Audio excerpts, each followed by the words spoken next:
Bonjour tout le monde, bienvenue au Geekblog. Aujourd'hui, une petite découverte jeu vidéo en fait, un petit review, vous les entendez déjà. Dans le fond, c'est Mario et les Lapins Crétins, un jeu développé par Ubisoft, édité par Nintendo.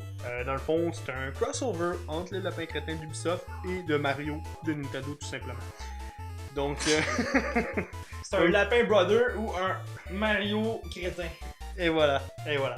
Donc, on va découvrir un petit peu le jeu avec vous. J'ai joué à peu près 1h30 de temps. On va pouvoir regarder ça ensemble. Simplement, on va continuer la partie. Oui, il y a du multiplayer que j'ai pas essayé encore. On va pouvoir essayer aussi tantôt, sans problème. Mais je l'ai pas essayé pour le moment. Les temps de chargement, pour commencer, sont quand même longs pour un petit jeu comme ça. Je commence tout de suite. Le jeu, il est 80$ canadiens. Personnellement, je peux tout de suite d'emblée vous dire que je trouve pas que ça vaut la peine.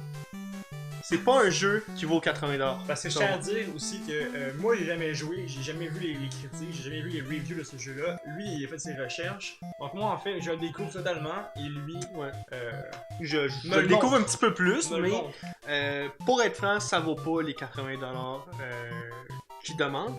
C'est un petit jeu qui est sympathique. C'est pas un mauvais jeu. C'est un jeu un petit peu à la XCOM si certains d'entre vous connaissent déjà. Oui, cool. Dans le fond, là ici on est dans le hub là, principal. Mais c'est ça, c'est surtout un jeu qui ressemble un peu à XCOM. Donc un jeu tour par tour de stratégie un peu dans l'univers de Mario des Lapins Crétins.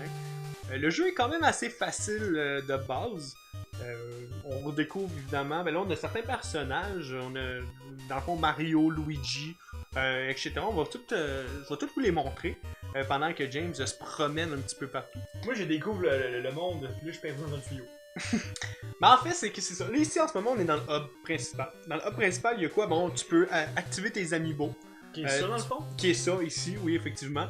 J'ai malheureusement pas testé pour le moment, mais j'imagine que ça doit débloquer certains fusils, etc. pour le jeu. Vous avez la fameuse machine à laver temporelle des Lapins Crétins.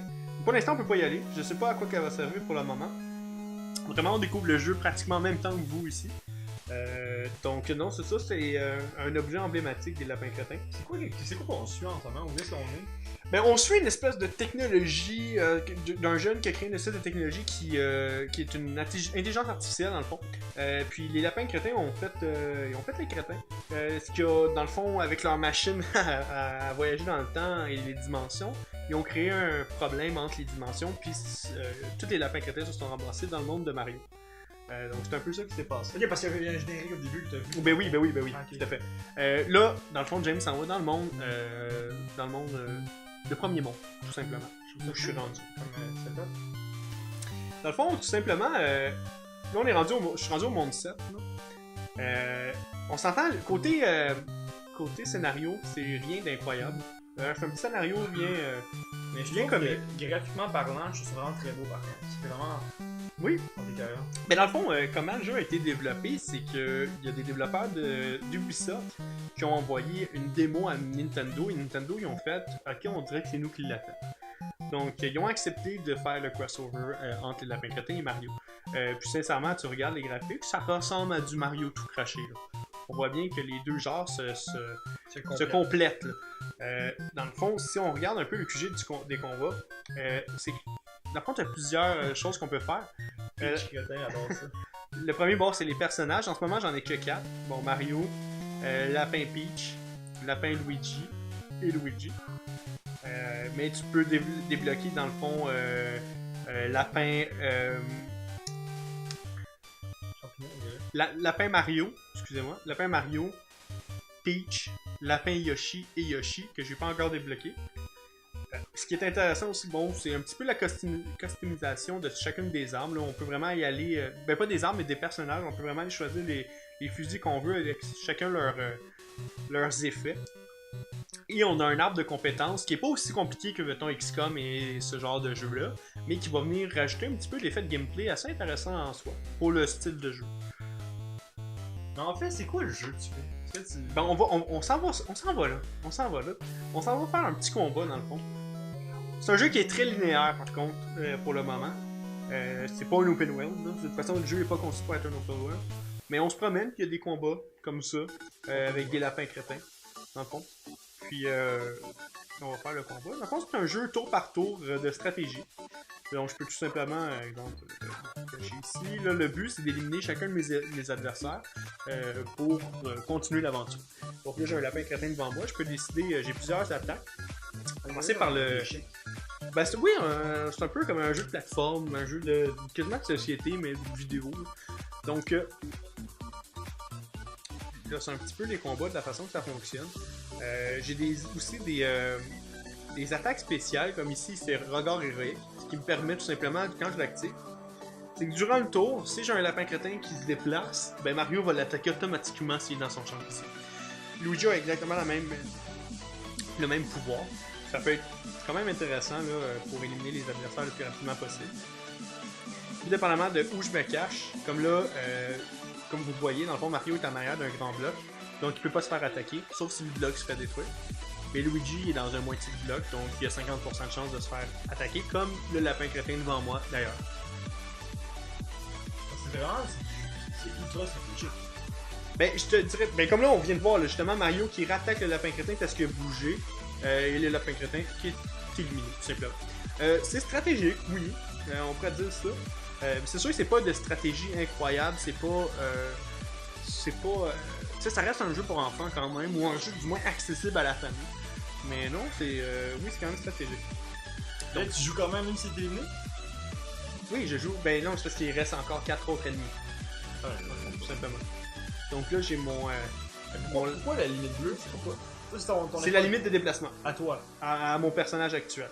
Ok. Donc là, mettons mon lapin. Donc plus t'avances, plus ton... Ben oui, effectivement. Donc là, j'ai mon lapin Peach qui est ici. Bon, il n'y a aucune cible à apporter, donc ce que je peux faire, c'est tout simplement passer mon tour. Continuer. Ça va être au tour des ennemis.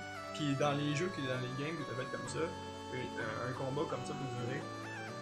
Dure environ une dizaine de minutes peut-être. Ok, donc ça va être quand même assez long, ça peut Ben oui, c'est ça. Ça peut passer entre 5 minutes à 10 minutes à peu près. Il y en a plusieurs, là, évidemment, dans un monde. C'est pas un jeu non plus qui est excessivement long. Qui semble excessivement long. Il semble vraiment long. Ben, long, mais peut-être redondance. Moi, c'est un petit peu ce que je déplore. Comme là, on a vu, là, j'avais 50% de chance de pogner le lapin crétin, en fait, puis je l'ai manqué avec mon lapin Peach. Mais c'est un lapin crétin. Qui vise mal. Mais, donc là, tu pourrais monter en haut dans le tube. Puis... Dans le tube, pour exemple, je vais le montrer avec exemple Mario. On pourrait tout simplement aller ici. Là, une fois en haut, je pourrais décider de foncer sur le lapin crétin, qui va y donner évidemment des dommages, puis me replier à l'arrière ici. C'est ce qu'on va faire. On va me cacher. C'est quand même pas très limité. Mais c'est pas limité, non, t'as comme pas mal d'actions que tu peux faire. Moi, la seule chose que je déplore un petit peu du jeu, c'est son manque de mode pour le moment. Faut dire, j'ai juste joué au mode comme simple comme ça. J'ai pas joué au mode multijoueur, j'ai pas essayé, j'ai pas vu s'il y avait des défis ou quoi que ce soit. Mais pour l'instant, je suis un peu déçu là, de ce que c'est. Surtout avec tout l'engouement médiatique qu'il y avait autour de ce jeu-là. Là, j'ai mon Luigi qui est arrivé de rendre. Nintendo, on est dans ce jeu. Oui, c'est pas de la merde. Le jeu est quand même pas pire. Mais pour 80$, moi je l'aurais peut-être mis à 39$. Ouais, à 39$, ça aurait été un prix qui aurait été comme logique, qui est pas trop... Logique et abordable, pour ce que c'est. Pour l'instant, oui. Ce que je vois en ce moment... C'est que j'ai l'impression... Moi, qu'est-ce que j'ai dit à ma copine quand on l'a découvert ensemble? C'est que c'est un jeu qui aurait pu très bien être sur 3DS. Oui. C'est un jeu de console portable. C'est pas un jeu de salon. Tu sais, je suis pas concentré. Tu pourrais jouer sur ben pas sur la Wii U ou sur la Switch, mais oui, je pourrais jouer en forme portable. Mais la Switch, selon moi, c'est plus que ça. La Switch, c'est une console de maison, mais qui est portable. Mais ça, c'est vraiment un jeu de 3DS. J'aurais très bien pu l'acheter sur 3DS à 49$. Mais je trouve ça... Non, je suis pas d'accord avec toi, parce que je trouve que ça, c'est plus beau sur justement une télévision. Mais oui, non, c'est sûr, mais je te parle plus du style de jeu que de la qualité. Le style de jeu, oui, je comprends. Mais je trouve que ça, at large, je peux tellement regarder partout que sur une 3DS, c'est tellement limité, je pense. Tu comprends ce que je veux dire? Peut-être. Pour dire que tu peux comme aller loin, moi je pense que ce serait beaucoup plus limité sur une 3DS. Mais c'est sûr qu'il y a un avantage, là. C'est pas un jeu qui est mauvais, c'est pas un jeu qui est... C'est juste que c'est pas mon genre de jeu personnellement, mais c'est un jeu qui est... Tu sais, qui se prend quand même bien, relax, à la maison, là. C'est... Quand tu veux que ce soit léger dans ta tête. Fait que tu sais, c'est les lapins crétins aussi, tu t'attends pas non plus à la chose la T'as plus... dit un jeu crétin, lapin crétin? Non, pas pour ma part. J'ai jamais joué au lapin crétin. Je ne les connais pas, en fait. Là, je peux pas... Mais est-ce que le jeu, pour l'instant, c'est juste ça? Pour l'instant, de ce que j'ai découvert, combats? c'est juste des combats, comme ça. Moi, pour moi, je trouve que c'est limité. Ouais, c'est... Mais pour l'instant. Ben, conclusion, c'est un bon petit party game. C'est un party game que j'aurais payé gros maximum 40. Ouais. 80, c'est cher. C'est cher payé pour ce jeu-là. Si vous aimez l'univers de Mario, ce genre de jeu-là, foncez. C'est peut-être le type de jeu non plus qui nous impressionne pas. Je trouve pas la profondeur du jeu assez grande.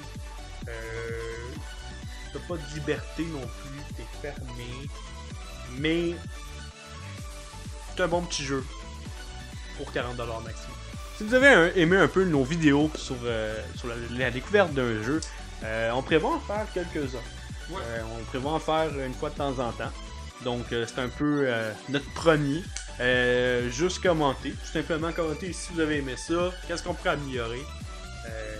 Quel jeu vous voulez peut-être qu'on teste puis qu'on décrive un peu avec vous. Pour ma part, à moi, c'est sûr certain que Spider-Man pour la PlayStation 4, c'est sûr que je veux le c'est sur notre liste. C'est vraiment sur notre liste.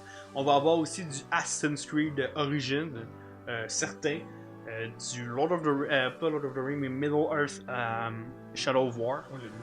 Le 2 de Shadow of Mordor. Il va y avoir aussi du Mario Odyssey sur Switch. C'est sûr aussi qu'on va le retrouver. On va retrouver du Mario sur le Geekblog FR. Puis sinon, ben, d'ici là, je vous souhaite un excellent jeu, mais aussi... Soyez geeks, guys! Oh yes!